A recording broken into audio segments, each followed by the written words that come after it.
Hello and welcome to chapter 33 of our journey through Wuthering Heights. So we're getting even closer to the end now. So as usual, if you haven't done so already, make sure you're a subscriber because you don't want to miss that final episode. And leave a comment, notification bell, and we will now press on with chapter 33. So here we go. So we're right up to date now. We're moving forward. Obviously, we know where we are. We've got Lockwood. Nelly is telling him about everything that's happened up to this point when Lockwood has returned.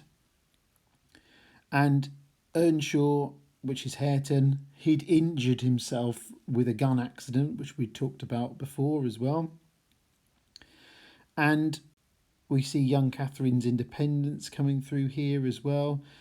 She's starting to put her mark on the place because she has Hareton rip up some currant and gooseberry bushes, which turn out to be the blackcurrant trees and the this should be a bit ironic here. The blackcurrant trees were the apple of Joseph's eye. I can't help but think that's a deliberate pun there, considering it's about fruit. So Bronte's used that, but it's another one where you've got Catherine being a combination of the Wuthering Heights world and the Thrushcross Grange world, and she's kind of moulding Wuthering Heights. She's bringing a bit of the Thrushcross Grange style, the garden sense is coming there. She wants to change the garden, so an importation of plants from the Grange. So you can see Bronte symbolically linking the properties to the personalities of the characters and how we're in we're forging a new present in the novel,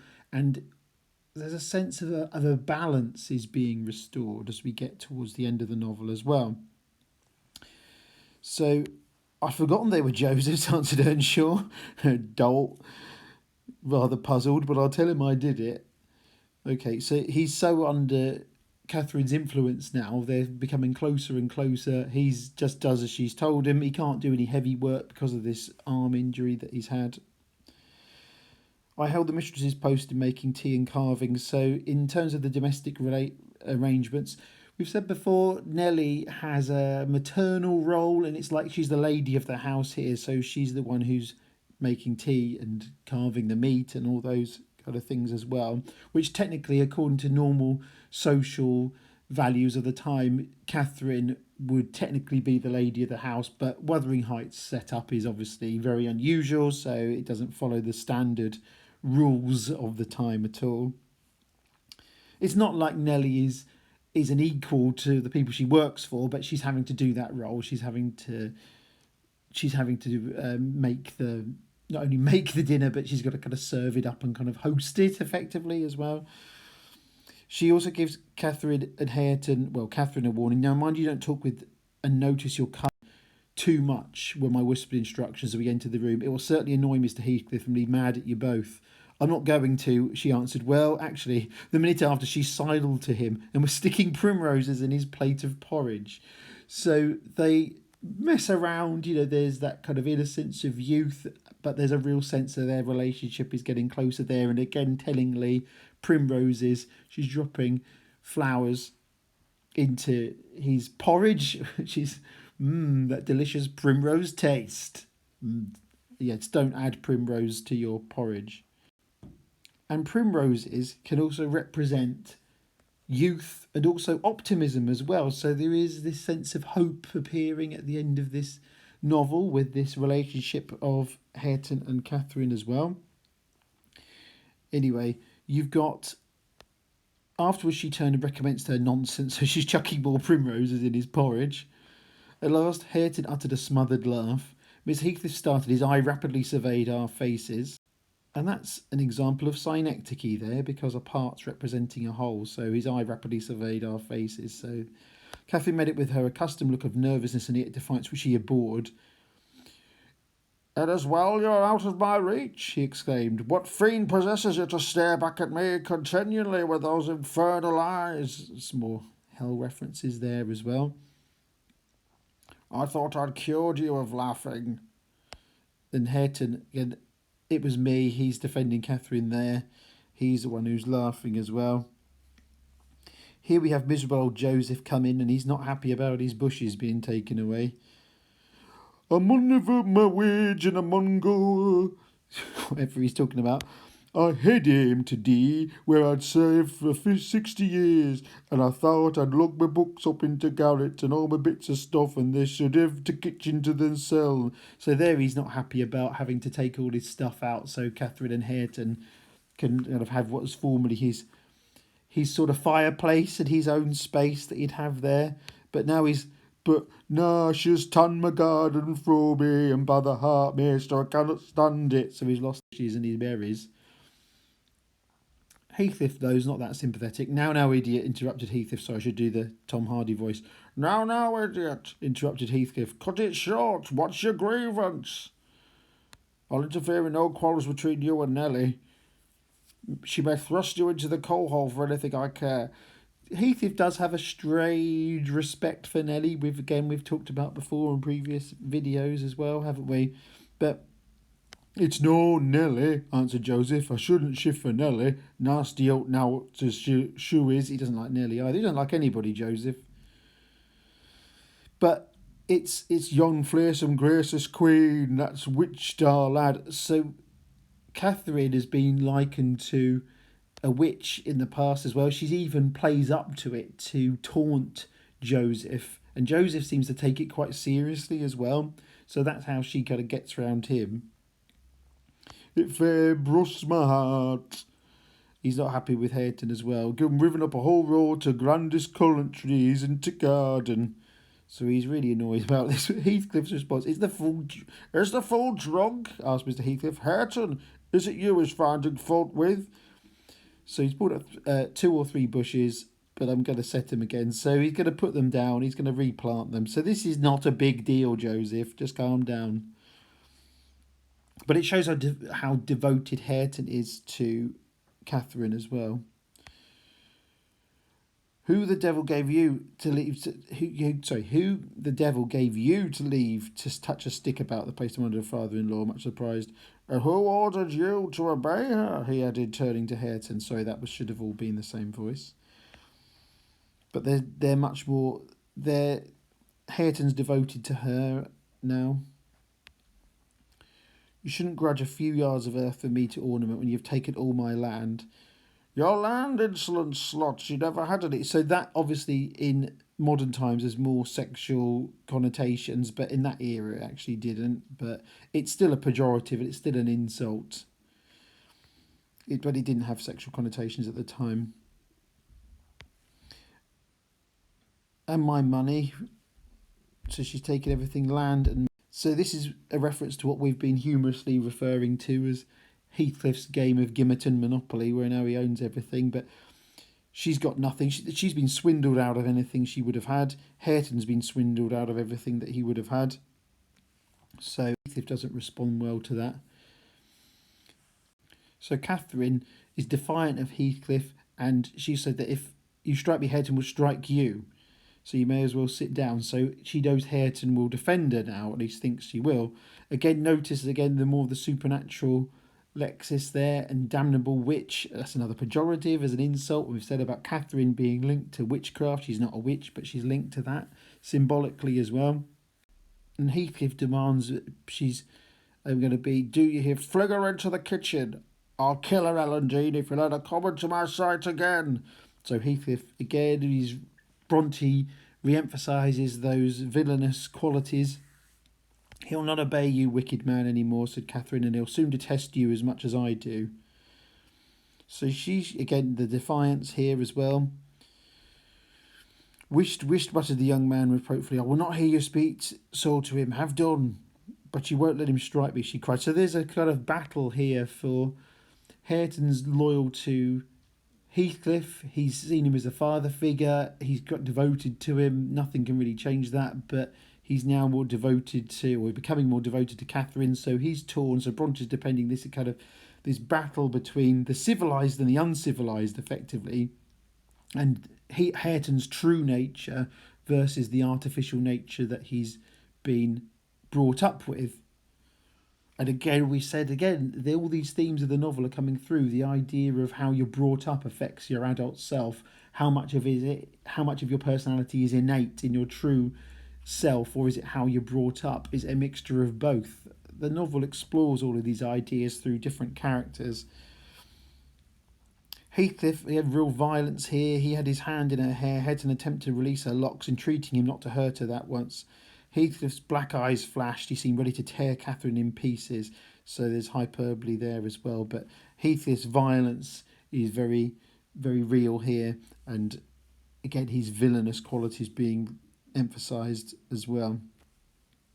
But he's effectively, Heathcliff is losing here. And we know he's going to die as well, because we know from the previous chapter, we know about that as well. So the two new friends established themselves, or a chapter before the last one, wasn't it? The two new friends established themselves in the house during his absence, so Heathcliff kind of disappears, where I heard Hareton sternly check his cousin on her offering a revelation of her father-in-law's conduct to his father. So Hareton will always kind of defend Heathcliff, but this represents another turning point in Hareton's view of Heathcliff and his devotion to Catherine as well. And it's also good for Catherine's character as well. More devil language as well. If he were the devil, it didn't signify he would stand by him, and he'd rather she would abuse himself as she used to than begin on Mr. Heathcliff. So he's very defensive of him. Then Catherine checks herself and said, "Indeed, I don't believe she has ever breathed a syllable in the latter's hearing against her oppressors against her oppressor since." Sorry, but Hareton just got, it's very illogical, his attachment to Heathcliff, and nothing Catherine's going to say is going to change his mind, so she just avoids it. And this also represents Catherine's change of personality, where she's now a better version of herself. She's matured. She's balancing the Earnshaw qualities that she has and the Linton qualities that she has. So she is a much better character now at this stage in the novel.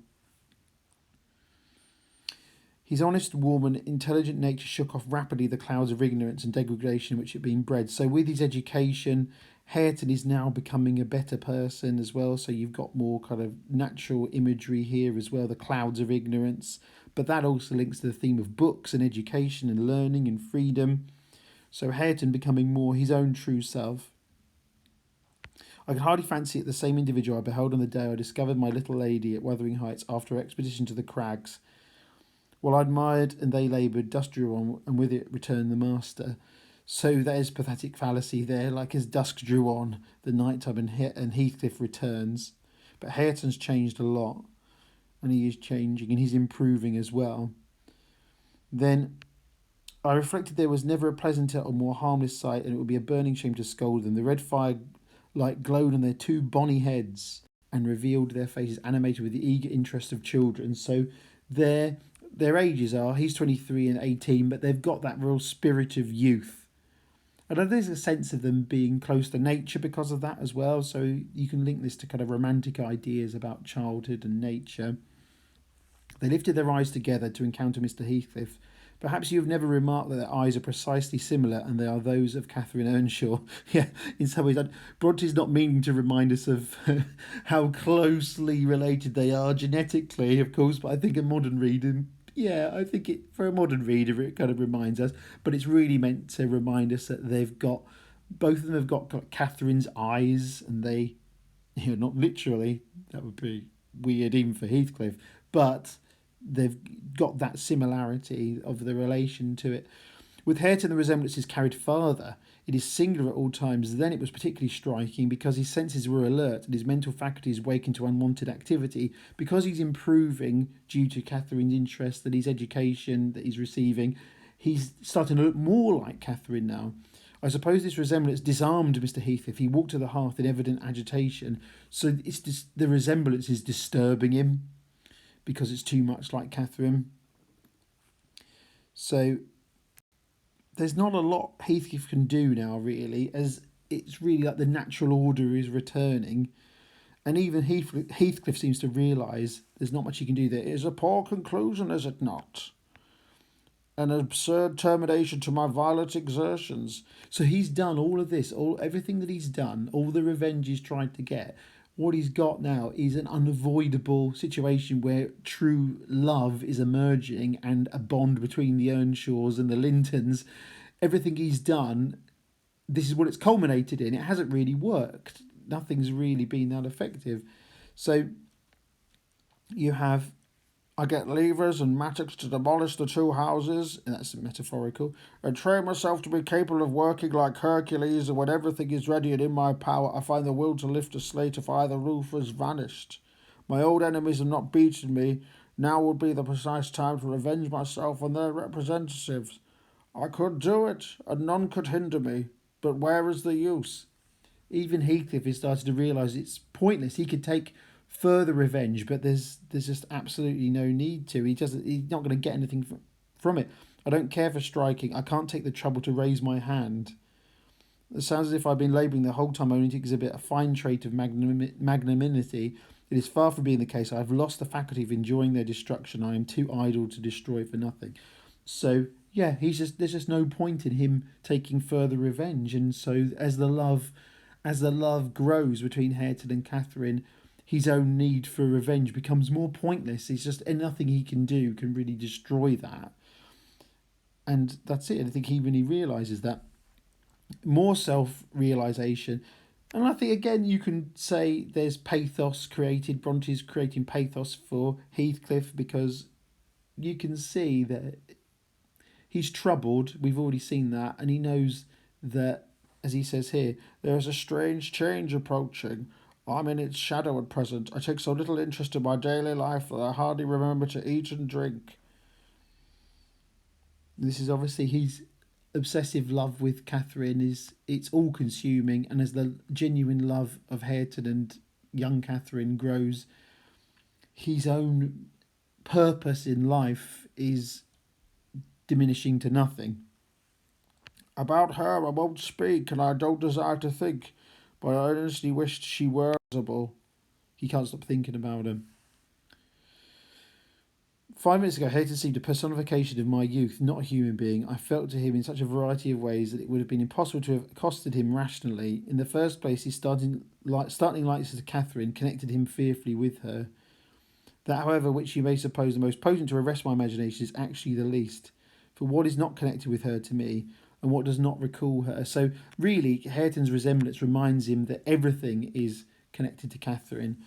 And then, I cannot look down to this floor, but her features are shaped in the flag, so that she's connected to Wuthering Heights and his childhood. In every cloud and every tree, so we have more nature imagery as well, filling the air at night and caught by glimpses in every object by day.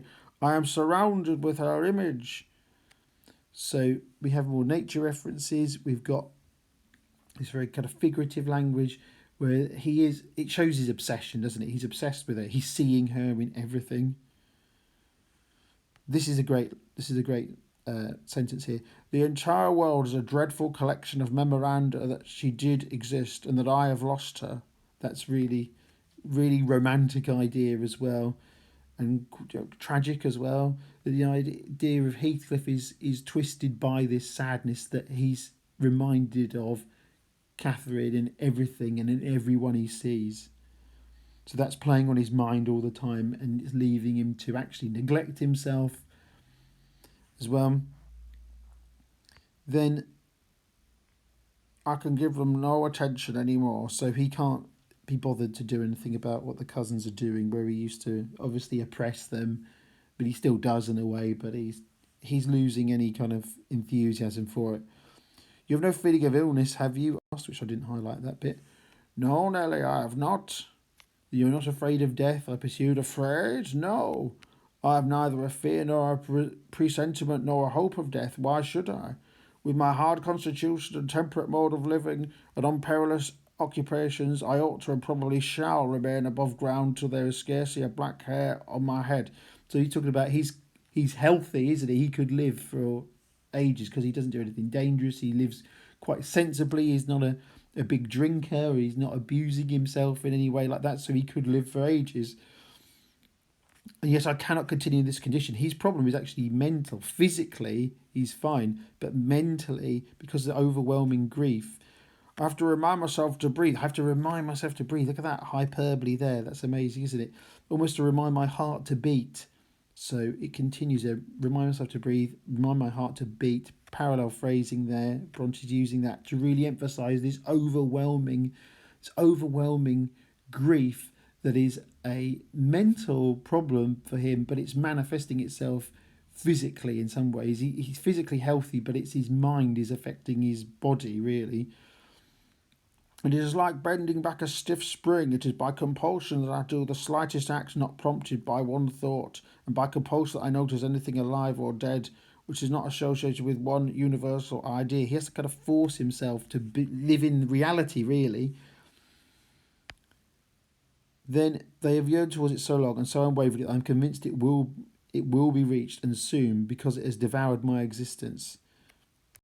And really, here, and in fact I could have highlighted all of this, really, he's thinking of being reunited with Catherine, isn't he? Oh God, it is a long fight, I wish it were over. So again, Bronte, I think there's pathos for Heathcliff. He is a complex character. He is a villain, but he's not an out-and-out villain in many ways. He's not just purely like solid evil. He's horrible, he's ruthless, he's violent, he's aggressive, he's cruel, he's greedy, you could say, as well, but his greed is some ways that's slightly more complicated as well. But while nothing excuses his actions, Bronte gives us lots of ideas of reasons for why he is.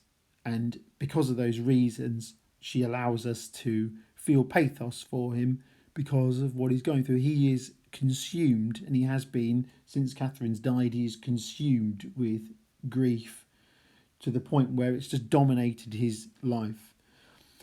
So Nelly, back to narrating again, he began to pace the room, muttering terrible things to himself, till I was inclined to believe, as he said Joseph did, that conscience had turned his heart to an earthly hell. So that's symbolic as well, an earthly hell. So he is living in hell. And he said that to Catherine, didn't he? That effectively that's what his life would be like without her. Though he seldom before had revealed this state of mind, even by looks, it was his habitual mood, I had no doubt. He asserted it himself.